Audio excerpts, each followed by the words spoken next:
సన్మానం స్వీకరించాల్సిన కూర్చున్న సంపద మొన్న రీసెంట్గా బ్రహ్మాండంగా ఎల్బీ నగర్లో ప్రమాణ స్వీకారం చేసి వాళ్ళ టీం అందరినీ కూడా ఒక మంచి యాక్టివ్గా ఎదుగుతున్న సంపత్.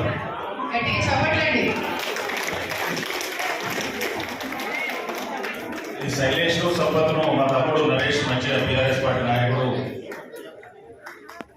వీళ్ళిద్దరిని ఎంకరేజ్ చేసి నరేష్ కూడా నేను ధన్యవాదాలు చెప్తున్నా.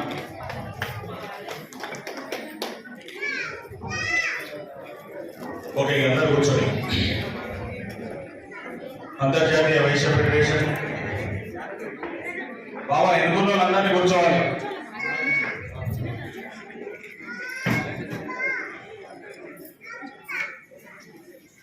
భాస్కర్ అన్న అందరు ముందుకు రండి, ముందుకు వచ్చి కూర్చోమని. శ్రీను అందరు. తెలంగాణ రాష్ట్ర అంతర్జాతీయ వైశ్య ఫెడరేషన్ రాష్ట్ర కల్చరల్ కమిటీ యువజన విభాగం తెలంగాణ రాష్ట్ర చైర్మన్ ఇప్పుడే ప్రమాణ స్వీకారం చేసిన తమ్ముడు గారు, తెల్లంకి వీరేశం గారు, కట్కం భాస్కర్ గారు, శివకుమార్ గారు, గోవింద్ గుప్తా గారు, వెంకట్రాజ్ గారు, పోకల్ అనిల్ గారు, వీళ్ళందరూ రాష్ట్ర కల్చరల్ కమిటీకి ప్రమాణ స్వీకారం చేసిన వీళ్ళందరికీ కూడా కంగ్రాచులేషన్ చేస్తూ, అదేవిధంగా మహిళా విభాగం నుంచి బీజేపీ పార్టీ నాయకురాలు సోదరిమణి అన్బాల గారు కో చైర్మన్ గా, మరియు కృష్ణవేణి గారు కూడా ఒక ఆధ్యాత్మికంగా మంచి ఒక సోషల్ వర్కర్ గా ఎంతో సేవ చేస్తున్న కృష్ణవేణి స్వాతి గారికి మరియు సుష్మా గారికి, వీళ్ళ ముగ్గురికి కూడా కంగ్రాచులేషన్, ఆల్ ది బెస్ట్. ఈనాటి కార్యక్రమానికి ముఖ్య అతిథిగా విచ్చేసిన అంతర్జాతీయ Vaishya federation global advisory committee chairman గా మరియు వాసవి హాస్టల్ కి చైర్మన్ గా, వాసవి హాస్పిటల్ కి అడ్వైజర్ గా ఎన్నో కార్యక్రమాలు చేస్తున్న ఒక దానకర్ణ, ఒక సేవారత్న మన రాజమౌళి గుప్తన్న గారికి, అదేవిధంగా IVF central committee vice president గా మొన్ననే అపాయింట్మెంట్ లెటర్ తీసుకున్న గౌర్షెట్ చంద్రన్న గారికి, మరియు ఐవీఎఫ్ అడ్వైజర్ తెలంగాణ రాష్ట్రానికి ముత్యాల సంతన్న గారికి, ఐవీఎఫ్ జనరల్ సెక్రటరీ తమ్ముడు బొబ్బర్ చంద్రశేఖర్ గారికి, ఐవీఎఫ్ అడిషనల్ సెక్రటరీ మిత్రుడు కట్కం శ్రీనివాస్ గారికి, మరియు ఐవీఎఫ్ రాష్ట్ర యువజన సంఘం అధ్యక్షుడు కట్ట రవి గారికి, అదేవిధంగా జనరల్ సెక్రటరీ రూపల్లి సంతోష్ గారికి, మహిళా విభాగం నుంచి జనరల్ సెక్రటరీగా మంజుల గారికి, మరియు కోశాధికారిగా మొన్ననే అపాయింట్మెంట్ లెటర్ తీసుకున్న జగతి గారికి, ఐవీఎఫ్ చీఫ్ అడ్వైజర్ గా ఉన్న మణిమాల గారికి, మరియు వేదిక మీద ఉన్న సికింద్రాబాద్ అధ్యక్షుడు నరసింహరావు గారికి, హైదరాబాద్ అధ్యక్షుడు కుట్కూరి శ్రీనివాస్ గారికి, మరియు రంగారెడ్డి జిల్లా అధ్యక్షుడు చింతల రజనీకాంత్ గారికి, ఐవీఎఫ్ రాష్ట్ర ఆధ్యాత్మిక కమిటీ చైర్మన్ గా మా భువనగిరి శ్రీనివాస్ గారికి, వేదిక మీద ఉన్న మా టూరిజం కమిటీ చైర్మన్ గా నల్గొండ జిల్లా వాస్తవ్యుడు, ఒక వ్యాపారవేత్తనే కాకుండా ఒక ఆధ్యాత్మికంగా ఎన్నో సేవా కార్యక్రమాలు చేస్తున్న మొట్టమొదటిగా మన ఇంటర్నేషనల్ వైశ్య ఫెడరేషన్ నల్గొండ జిల్లా ఉమ్మడి నల్గొండ జిల్లాకు మెంబర్ అయిన మా ఫుల్ నేమ్ పరమేశ్వర కోరగంటి పరమేశ్వర, అదేవిధంగా ఐవీఎఫ్ నల్గొండ జిల్లాకు అంగరంగ వైభవంగా ఉన్న ప్రమాణ స్వీకారం చేసిన మా భద్రాద్రి అన్న గారికి, అదేవిధంగా నల్గొండ జిల్లాలో కూడా రైస్ మిల్ అసోసియేషన్ కు జనరల్ సెక్రటరీగా ఉన్నారు. ఒక సేవా దృక్పథంతో ఒక మంచి నాయకుడిగా ఎదుగుతున్న భద్రాద్రి గారు, అదేవిధంగా కోమటిరెడ్డి వెంకటరెడ్డి గారికి కూడా రైట్ హ్యాండ్ గా ఉన్నాడు మా భద్రన్న. థ్యాంక్ యూ అన్న.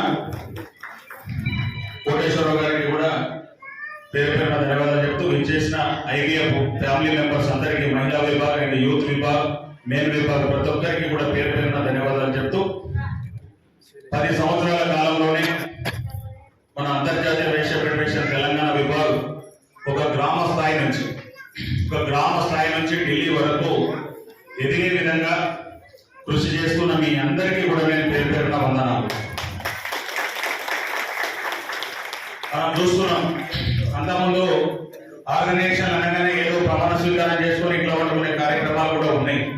కానీ మన ఐవీఎఫ్ వచ్చిన తర్వాత ప్రతి ఒక్క పేద వైశ్యుడికి రాజకీయంగా కాదు, ఆర్థికంగా కానీ, సామాజికంగా కానీ ఎవరికి అన్యాయం జరిగినా కానీ ఇంటర్నేషనల్ వైశ్య ఫెడరేషన్ జిల్లా స్థాయిలో కావచ్చు, గ్రామ స్థాయిలో కావచ్చు, మండల స్థాయిలో కావచ్చు ముందుంటుందని చెప్పేసి మనమంతా కూడా నిరూపించడం కూడా జరిగింది.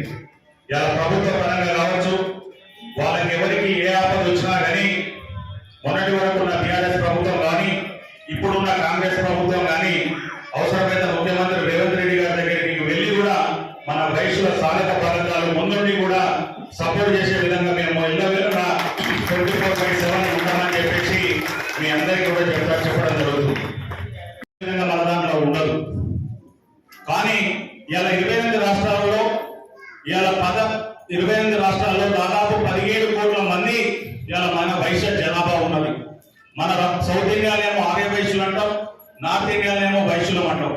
ఇలా అగర్వాల్ కావచ్చు, జైన్స్ కావచ్చు, గుప్తా కావచ్చు, శెట్టి కావచ్చు, కండలవాల కావచ్చు, జైస్వాల్స్ కావచ్చు, వీళ్ళందరూ కూడా మన వైశ్య జాతి. దేశంలో ఇవాళ మోడీ గవర్నమెంట్ కు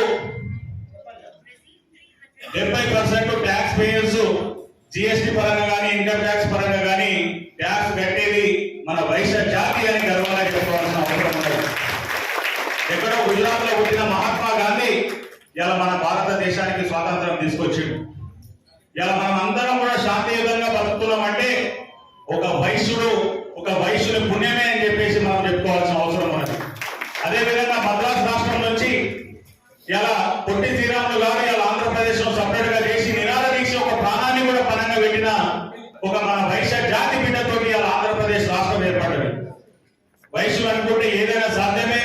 ఇలా మనం తెలంగాణ రాష్ట్రంలో చూసుకుంటే దాదాపు 50 కాన్స్టిట్యున్సీలు మనం వైశ్యులం ఎవరికి సపోర్ట్ చేస్తే వాళ్ళే ఎమ్మెల్యే అవుతారు, మన వైశ్యులు ఎవరికి సపోర్ట్ చేస్తే వాళ్ళే సర్పంచ్లు అవుతారు, మన వైశ్యులు ఎవరికి సపోర్ట్ చేస్తే వాళ్ళే ఎంపీలు అవుతారు. అంత పవర్ ఉన్న మన వైశ్య జాతి ఇలా రాజకీయంగా కూడా ఎదగడానికి ఐవీఎఫ్ ముందున్నది.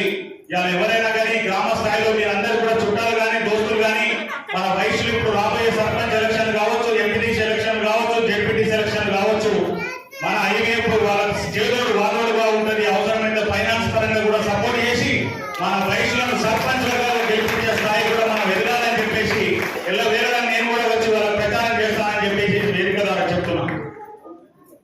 అంత ప్రపంచంలో దాదాపు 20 దేశాలలో ఇలా అమెరికాలో కూడా, దుబాయ్ లో కానీ, హాంకాంగ్ కానీ, మలేషియా కానీ, థైలాండ్ కానీ, సింగపూర్ కానీ ఇవన్నీ దేశాలలో కూడా మన ఐవీఎఫ్ పురుడు పోసుకున్నది.